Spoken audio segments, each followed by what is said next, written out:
By Southwest? It's cool, man. It's cool. It's cool. Yeah. So for all the artists who haven't been to South by Southwest before, what's one message you'll let them know?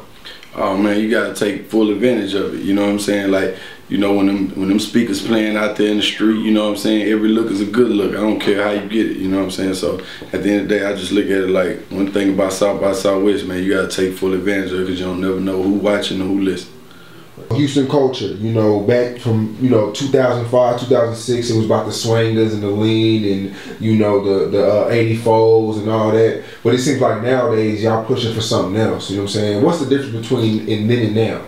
I think, well, them days was more, Houston music was controlled more by Swisher House and, you know, Michael Watts and the whole SUC movement. So, you know what I'm saying, before 2005, 2006, I didn't even listen to outside music. So if it wasn't Screw and Slim Thug and them, you know what I'm saying, we wasn't listening to it. I ain't know no Jay-Z songs besides the ones that was on BET, I guess, you know what I'm saying. So at the end of the day, you know, I feel like now, you know, that wave kind of is over, you know what I'm saying. I ain't gonna even say over, you know, people done branched out.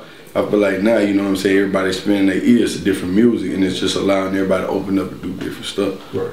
Houston was real hot, you know, 2005, 2006, 2007, then it was like kind of fell off, but now it's coming back. What caused that? I think the falling out became because a lot of niggas stopped doing what they was doing before, what got them there, you know what I'm saying, and they started depending on the labels and shit, you know what I'm saying. I feel like that's a big portion that make you fall off, and then the creative control, you know what I'm saying, you the reason why you got there.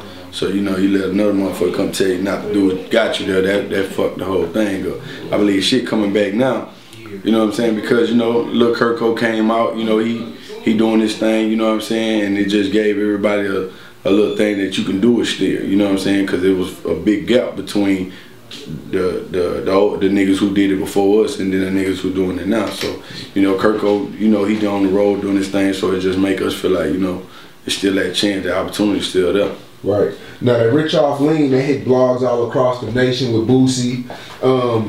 Speak on that single.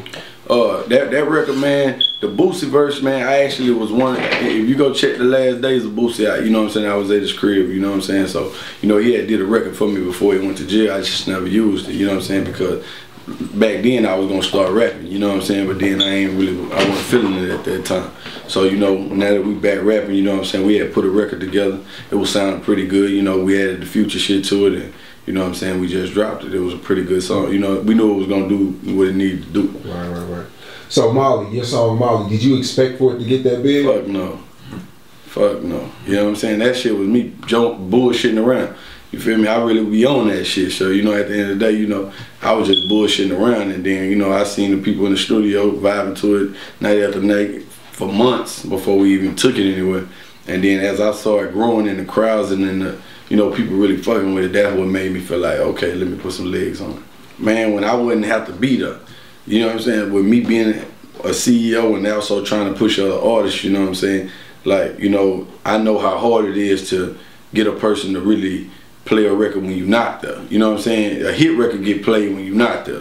You know what I'm saying? So I just was like, when I started seeing everybody playing the record and my Twitter going crazy, everybody talking about the record, I didn't give a damn, you know, what you thought about it, but it was just getting talked about. So at the end of the day, I was like, damn, it might do something.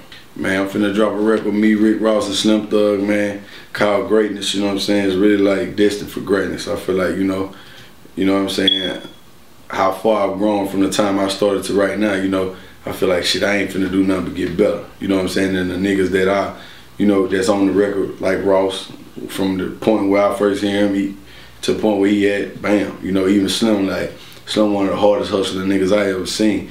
Talk, say what you want. That nigga got 2 Rolls Royces and mansions and shit. He ain't worried about nothing. So at the end of the day, you know, that whole combination just made me feel like, you know, and with me coming from where I come from, you know, and where I'm going, I just feel like everything in the future just bright, you feel me? So